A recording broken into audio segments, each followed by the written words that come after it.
আসসালামু আলাইকুম বন্ধুরা, আশা করি সকলেই ভালো আছেন। স্ক্রিনে যে গাছটি কুশি দেখতে পাচ্ছেন, এটা হচ্ছে আঙ্গুরের যে গাছ জেসমিন জাত। তো জেসমিন জাতটা আসলে দেখতে অনেক সুন্দর লাগলো। আপনারা দেখতেই পাচ্ছেন, অনেক সুন্দর লাগতেছে জাতটা। তো যে জন্য ভিডিওটা বানানো, আপনারা খেয়াল করে দেখতে পাচ্ছেন আমার এখানে আঙ্গুর গাছে গুঁড়া শুকিয়ে গেছে। আমি কিন্তু 2 দিন পর পরই পানি দিই, এরপরেও গুঁড়া শুকিয়ে গেছে।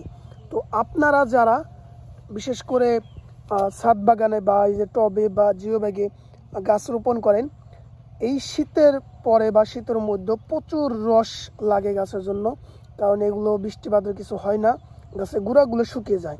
এজন্য অবশ্যই আপনারা গাছের গুঁড়ায় পর্যাপ্ত পরিমাণ পানি দেবেন। আমি 1 দিন 2 দিন পর পরই পানি দিই, তারপরেও দেখতে পাচ্ছেন কীরকম শুকিয়ে গেছে। এখন আবার পানি নিয়ে এসছে, এখানে আমি দিব। তো সঠিক সময় মেন অবশ্যই আপনারা পানি দিবেন। পানি না দিলে আপনাদের গাছের যে কুশিটা ঠিকভাবে আসবে না এবং এই গাছটা মারাও যেতে পারে। আপনাদের খেয়াল করেন, আমার এখানে কয়েকটা কুশি অনেক বড় হয়ে গিয়েছে এবং এখানে বাকিগুলো মাত্র বের হচ্ছে, যে মাত্র বের হচ্ছে, বাকিগুলো বের হচ্ছে। এখান থেকে বড় হয়েছে, আবার এখানে বের হচ্ছে। এটা আসলে গাছের রস পর্যাপ্ত না থাকলে পদ্মে এরকমভাবে বের হয়, একটা আগে একটা পিছিয়ে এভাবে বের হয়। তো এই যেখানে বের হচ্ছে, সব জায়গায় মোটামুটি বের হচ্ছে। তো গাছের রস আসলে একটু কম, এই জন্য এই সমস্যাটা হচ্ছে। আর আমারটা যেহেতু ছোটো গাছ, সেহেতু রস একটু কম পাবে, এই জন্য আসলে বেশি আগ পিস করে বের হচ্ছে। এটা কোনো সমস্যা না, আশা করি সমাধান হয়ে যাবে।